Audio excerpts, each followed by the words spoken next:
All new at 6, $100 million missing. Yeah, unfortunately just gone from families who expected that money to help take care of their loved ones with special needs. The bankruptcy case involving the Center for Special Needs Trust Administration, once located just off Roosevelt Boulevard here in St. Pete, continues to go through the courts.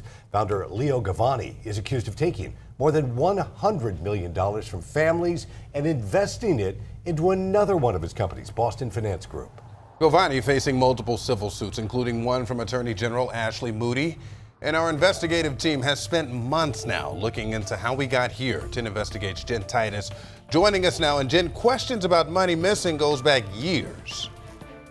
It does, according to records in that bankruptcy case. We've teamed up with our colleagues in Denver to figure out how in the world this could have happened, how over $100 million went missing, and how it went on for so long. We've uncovered there is no oversight when it comes to these special needs trust funds and the day-to-day operations. We're now asking lawmakers why. Here's Chris Vanderveen. The details arrived via the U.S. Postal Service, a letter containing words so concerning, they made Milt McMinn feel ill. Real scared. Really, seriously scared. Wanted to make you aware of some significant developments that are of great concern. Does that keep you up at night? Yep. Every night. I'll go to sleep and my mind is just rolling. It went on to use terms like exposed and compromised. And then this, of the $285,000 you thought you had to take care of your son, $192,000 of it was gone. I frankly couldn't believe it. I didn't know what to think. I immediately called my attorney. I said, what the hell do we do with this? Context. Years ago, Milt McMinn was less interested in money. My name is Milton McMinn. And much more interested in justice for his son. I'm Chase McMinn's father. He's now quadriplegic. He can't speak, he can't walk, he can't talk. When a man entered his son's auto repair shop armed with a gun, a fight led to a shooting, which led to this. He can't communicate, and he can't take care of himself. After a judge sentenced the shooter. I'm sorry, son. I'm sorry. Milt focused not just on long-term care for Chase, but on a way to pay for it. I mean, I know he's seeing and hearing. And the family sued Workman's Comp. The resulting settlement, along with another insurance settlement, led to an edict from the court that brokered the deal. We were ordered to put it into a certain trust, a special needs trust. A trust designed for people like Chase, a Florida-based nonprofit known as the Center for Special Needs Trust Administration. The defendants insisted that we use that trust. Nobody thought anything the worst of it. No red flags? No. Known as the Center, the trust pooled settlements and other funds of more than 1,000 people with special needs across the U.S.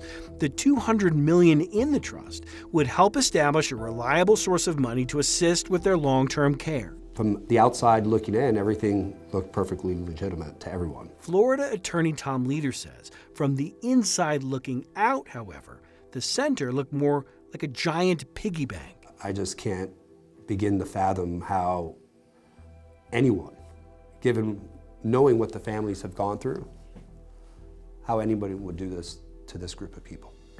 Court records suggest starting in 2009, approximately $100 million of funds under the center's control was paid out as a loan made to the Boston Finance Group, which just so happened to be controlled by the center's founder, Leo Gavani.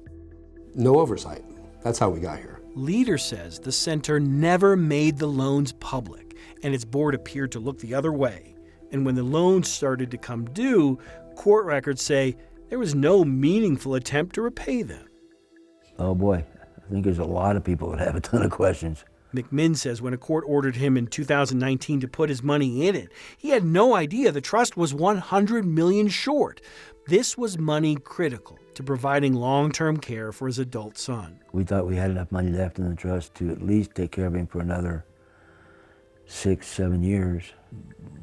I don't know if we have enough for a year.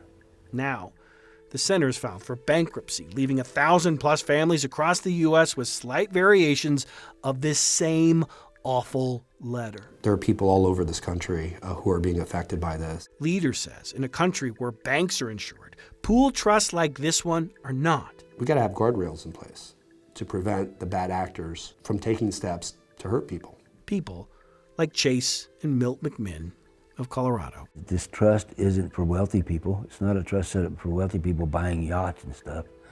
It's set up for people that are in situations like my sons that really need that money to survive. I mean, just to survive. Like you heard there, where is the oversight for these types of trust? We've been asking Senator Rick Scott's office for answers. He sent a letter to the Social Security Administration asking the same. We got to figure out how do we make sure that doesn't happen again. And again, it's not just we don't want it to happen again. We got to figure out how do we make sure that we recover as much of the resources as we can. But here's the thing. The Social Security Administration responded back saying they don't provide oversight to the organization or administration of trust.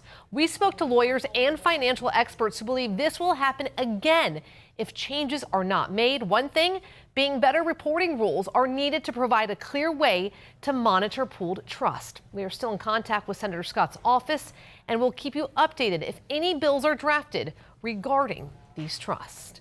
Jennifer Titus, 10 Investigates.